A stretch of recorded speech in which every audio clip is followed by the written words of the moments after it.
Here is the Willie Lynch letter. I did a video about this before on the Stockholm syndrome um, methods that are used in the communities that we see here in America.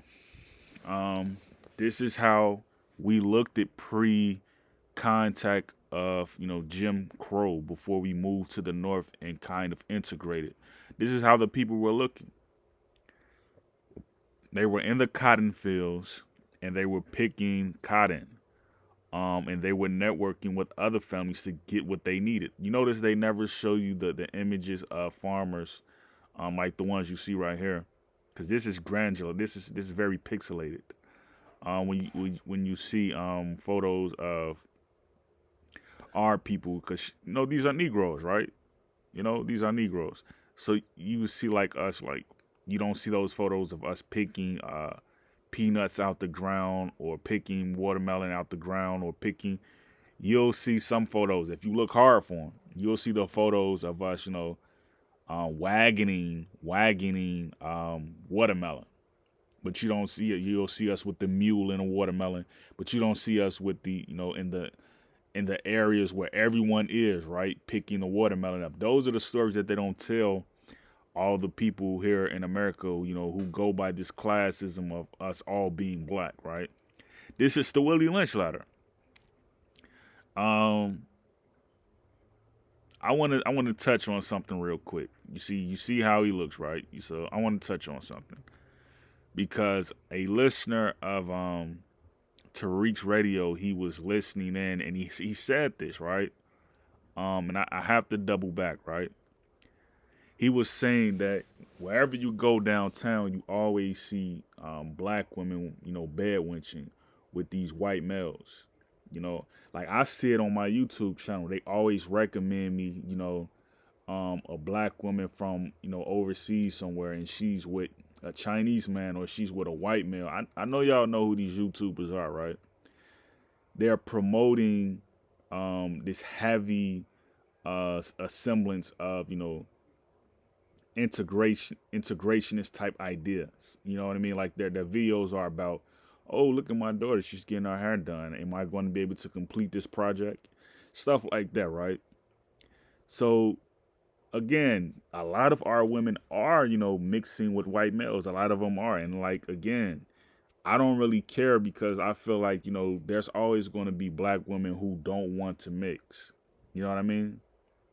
Like the women, like my oldest sister, right?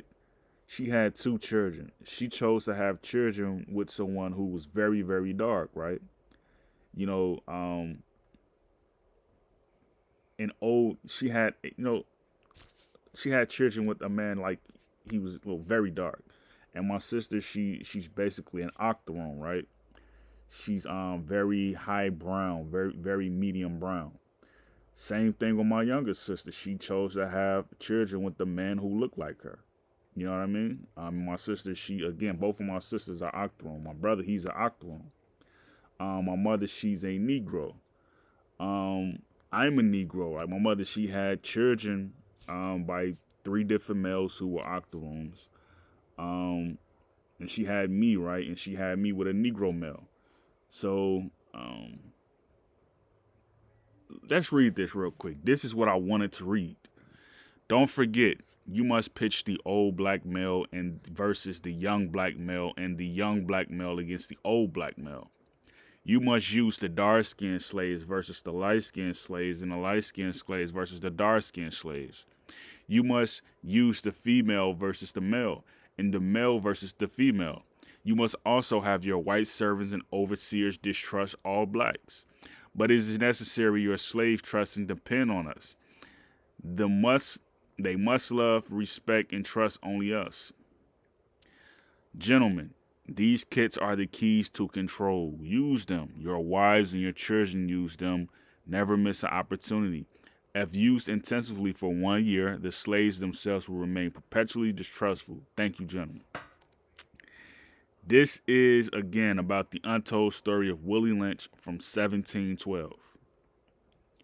So that leads me to believe that, we really didn't start mixing heavily until 1609. You know what I mean? Because like we obviously know that the original slave was the white man and the white woman, right? So they mixed in with us, right? Over time, they were on our plantations, they were mixing in with us, and this is what you have today. You have a Goliath of people who believe in classism, who believe in this syndrome right here. They believe that they have they recognize separatism and also integrating with one another. They believe in this stuff. You put the light-skinned person against the dark-skinned person. It's gotten to the point where the light-skinned person is banging on the light-skinned person, where the dark-skinned person is banging on the dark-skinned person. It has got to the point where the females are indulging in femicide with each other. They're killing each other. The men are engaging in the men are killing each other. They believe in fratricide. They believe in these things.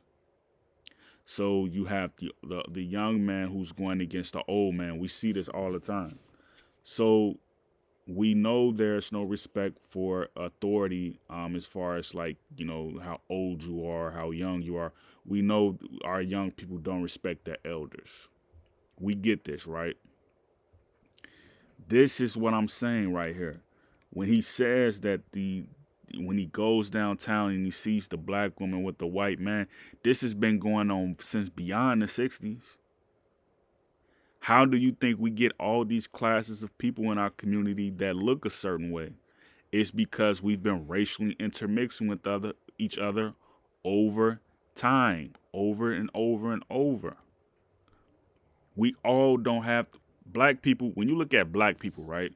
We all don't hold the same values with each other. We don't. Some of us believe we should be mixing. Some of us believe we shouldn't be mixing. Some of us are Pan-Africanists.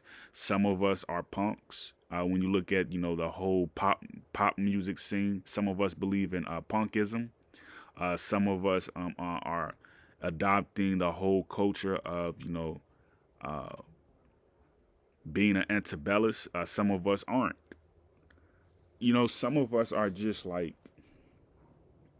we've adopted being just like these people who've come over since the 1800s, 1900s. Your Irish people, your Scottish people, your Welsh people. A lot of us follow Welsh people. You know what I mean? Like when I'm in Detroit, right, and I'm walking around, I'm looking at everything and seeing how the city is progressing. I see Welsh people out and they're dressed like, black people. They have the pants leg up and they have the pants leg down. They have the high top socks with the Adidas. I see these things.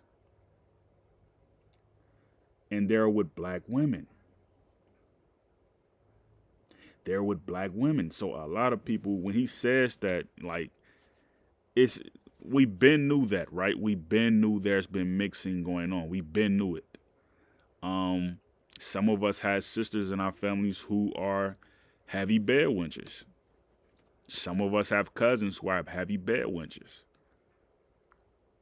I don't have any cousins in my family who are bed wenches. I don't know of any.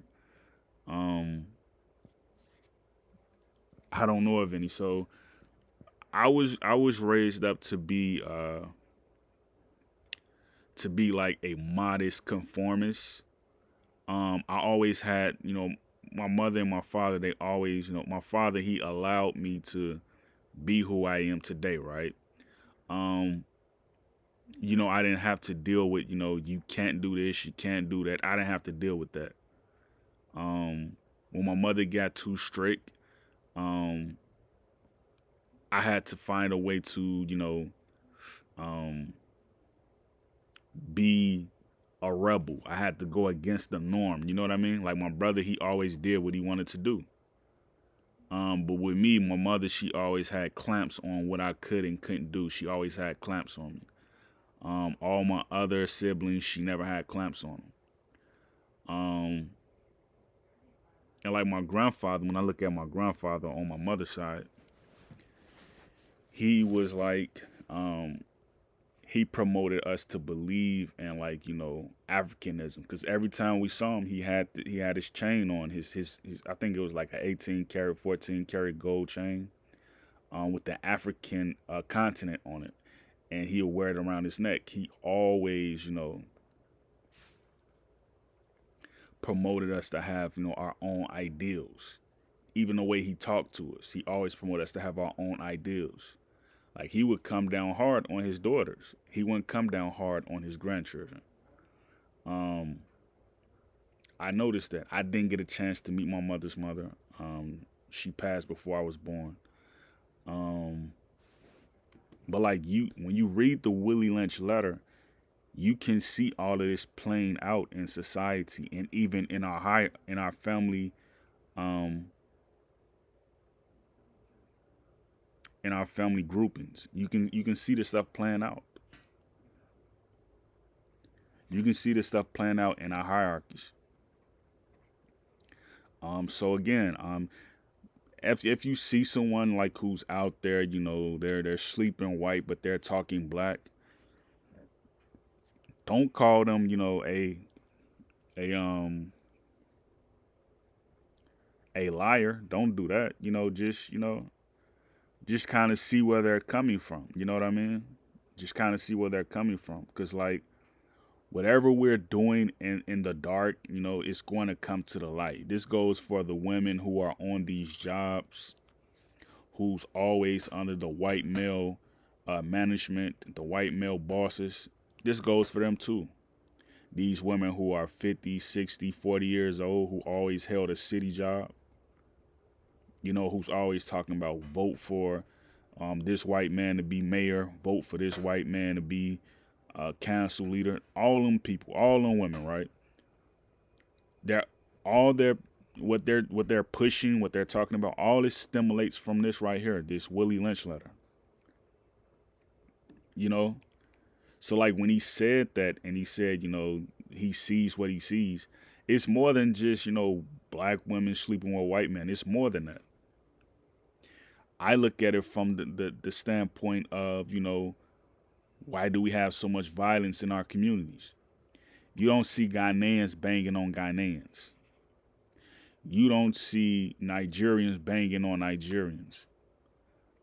You don't see Ethiopians banging on Ethiopians. Ethiopians, their culture is, you pick the injera up, you slide it through the goldman. You want to have spinach. You slide it through the lentils, for those who like charo, and you put it in the person's mouth who's next to you. That's their culture. Our culture, it used to be, as you can see in this picture right here, when everybody used to look the same. You pick the peanuts up and you bring it to the house. The children, they dive in it and they eat. This used to be our culture. We pick cotton and we go to the mill and we make clothes. This used to be our culture. We used to make clothes for each other. Christmas used to be our holiday. So let's not focus on the negative things as far as, like, yeah, the women, they sleep with white men all the time. We know. But there's families who still live like this down south. You just don't see them. There's families who still dress like this down south. You just don't see them. There's families who operate just like this in this photo. You just don't see them. You see what I'm saying? You see how he looks like his younger sister? You see how the younger sister looks like her older brother? See how the father is right there. He's not in the camera. Their other siblings are standing off.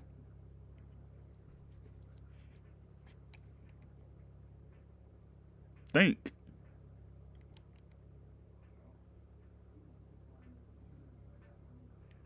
This Willie Lynch letter, I read it when I was like 13. I read it. I read it. Let me read this. Both horse and nigger are no good to the economy in the wild or natural state.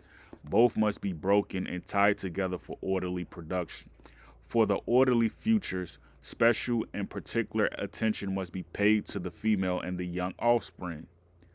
So if you have men coming over from Europe settling in the rural South, they're taking over the cotton industry, the farming industry. They're driving around in expensive cars, picking up the black women who are on the dirt roads. Don't you think that is a problem over time? Most of us have white grandfathers. A lot of us do. No matter how dark you are.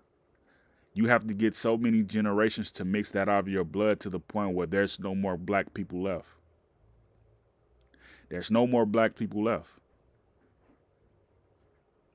So this is where we have to form a dichotomy with the people who are coming over from Africa, the original stock of people who were here in the Americas who left, like in Liberia, like in Cameroon. We have to form unions with these people again because, again, like, if we're going to continue to mix out our blood and crossbreed, it says right here, there's going to be division. Both must be crossbred to produce a variety and division of labor. So if you have division in labor, this means you're going to have a class of people who are going to be treated better than the next class of people. Think about these things. This stuff is deep and it's psychological. This is deep. You notice how they always show the darkest person in shackles. They always show it. They never show quadroons in shackles. They never show octoroons in shackles. They never show mulattoes in shackles. They never show Melungeons in shackles. They always show Negroes in shackles. They always show us in shackles. Let's get back to learning about who we were so we can stop this whole invasion of a different species coming into our planets where they're basically causing conductions and fusions against the natural form and order of things. Let's get against that. Great peace, Yakoki.